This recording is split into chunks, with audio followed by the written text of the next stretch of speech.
Ladies and gentlemen, this is Hines Gaming coming at you with a Battlefield 3 commentary, and in this video, I might fucking crash. No I won't. I'm good. Alright, so now that I am still alive, I want to talk about the F35 in two different roles. Two important but different, distinct roles.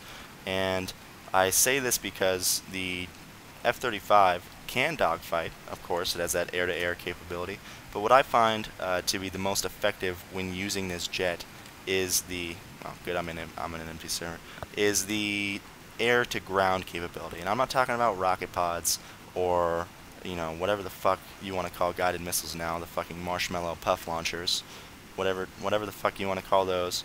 I'm talking about using your main cannon to absolutely wreck and ruin an infantryman's day.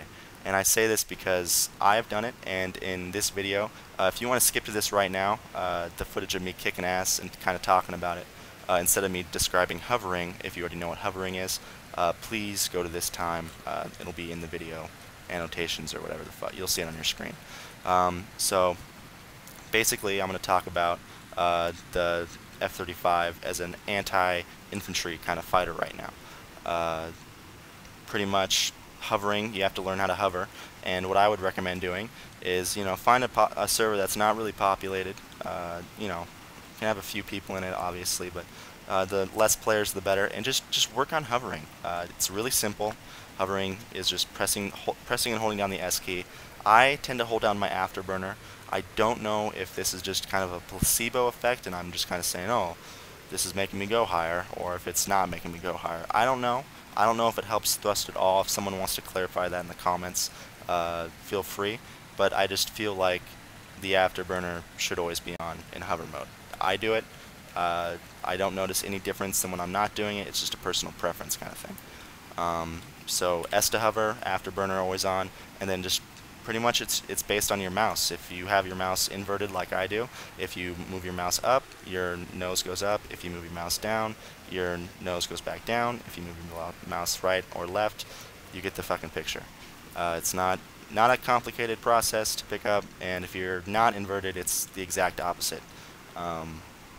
And another thing people struggle with is getting height. I always see, you know, I swear to God, half the time I see a F-35 and it's shaving the grass's pubes over here. Like it's barely off the ground, or it's in the ground. Half the time I can't tell what the fuck's going on. And I find that to be just a lack of understanding on how to gain altitude in hover mode. Now, while it's important to always keep on the move in hover mode to avoid missiles, it's also important to keep your altitude. And the way that you do this is by staying in the same area, and you know, I kind of point my nose up for, oh, okay. I kind of point my nose up just for that little boost in altitude. It doesn't really matter what direction your nose is as long as you're relatively flat, and you'll gain altitude. And you know, you shift your wings one way, you do some maneuver, you'll lose altitude. And it's just, I see so many people die because they aren't paying attention to how high they are in the air, and they crash either into the ground, into a tank, into the water. It doesn't matter. So I'm not going to pursue that jet just because I don't want to. So this is kind of the basics of hovering. I'm sure there's finer points to be included, but this is all you really need to be a successful F-35 pilot. And if you are struggling with this, feel free to just join an empty server and practice it for 5 or so minutes. And I promise in 5 minutes you'll get the hang of hovering no problem. Like, I could probably hover just about anywhere right now. I could probably land on that rock if I wanted to. Let's just do it. This is going to be fucking embarrassing if I fail. So, here we go. Okay, well, I can't really land on that rock. Oh, and that brings me right to another point, is that your plane, when you're hovering, is a lot more durable than you think it is. So, for example, check this shit out. I'm going to crash into these buildings, you know, like it's no business. Like I have no business being in these buildings right now, and I'm crashing into them. And the thing is, I find that this jet takes surprisingly little environmental damage. You can crash into trees, into, you know, whatever the fuck you want to crash into. You can crash pretty hard too. There's an example right there. I'm upside down, and I'm kind of stuck. So why not end it on this? You guys got the hover basics, and I'm going to put some gameplay that I just did and talk about it as well. So here we go. This is fucking stupid.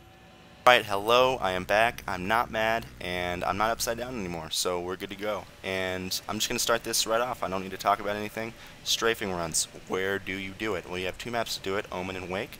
On Wake, I just do a little semicircle around the outside of the island. As you see here, I just go to the outside of the island. I don't get really any kills because I'm searching. I do end up getting a kill in this clip. But just know that if you strafe the outside of the island like this, you will find enemies and you will get kills. Because there's people that think they're funny and they try and flank, and well, you're a hovering fucking jet and you can put bullets up their ass, so you win that engagement every at least 9 times out of 10 you'll win that engagement. And the other important thing is when you find your target, it's important to hit it and get the fuck out. As soon as you hear a Stinger missile, you know you've overstayed your welcome there, and you need to get out. You can't hover there anymore. You can't, try and evade it with flares. The best thing to do is just say, oh, I've been here too long, and fly away. And surprisingly enough, that works.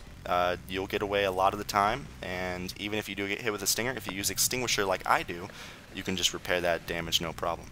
I find that your main threat is, when you're hovering like this, is Stingers. It's not an enemy jet or an AA, it's Stingers. But if you don't pay attention and you stay in an area too long, you will get shot down, just like I did right there. And so just pay attention. Although sometimes an opportunity presents itself where you just get a shit ton of kills. And this is one of those opportunities where I got. But notice how I'm firing. I'm not keeping my mouse straight. I'm doing that little crisscross zigzag method. And what that ensures is that I actually hit my target. Sure, I can put my aiming reticle right on my target and it'll probably hit him, but I'm more sure that the bullets will hit him if I do that little cross method and just kind of cross my fire with their body. And that's a guaranteed kill no matter what. So it's really personal preference, but I tend to fire. You see there I missed, but I tend to fire going kind of back and forth along the ground with my cannon. And you'll notice there that I realized I overstayed my welcome, I heard Stingers, and I got the fuck out. So there are situations where you can stay longer than 5 seconds, and that was one of them, obviously. But I tend to think of a good time to bug out, so to speak, is around 3 kills or 3 or 4 seconds, because by that time someone will be looking at you, and most likely they will have a Stinger, or they'll be in an AA or a tank, and you don't want to get shot down. So just don't be greedy. They're gonna be there when you get back. And as you see here, I get pretty greedy and stupid, and I crash straight into the fucking ground and into a building. But it turns out that this plane is made of fucking Chuck Norris's pubes and is very, very durable. So we made it out okay. That's another thing to kind of realize, that if you do fuck up, you probably can get out of it because this plane doesn't seem to take a lot of environmental damage. So yeah, that's pretty much what I have to say. If I were to pick one thing to be the most important out of all of them, is just paying attention. Do you have a jet on your air radar? Is there a tank below you? Are you hovering in the water? Just stuff like that that'll keep you alive. And I hope you guys take this to heart, and this is Hines Gaming, signing off.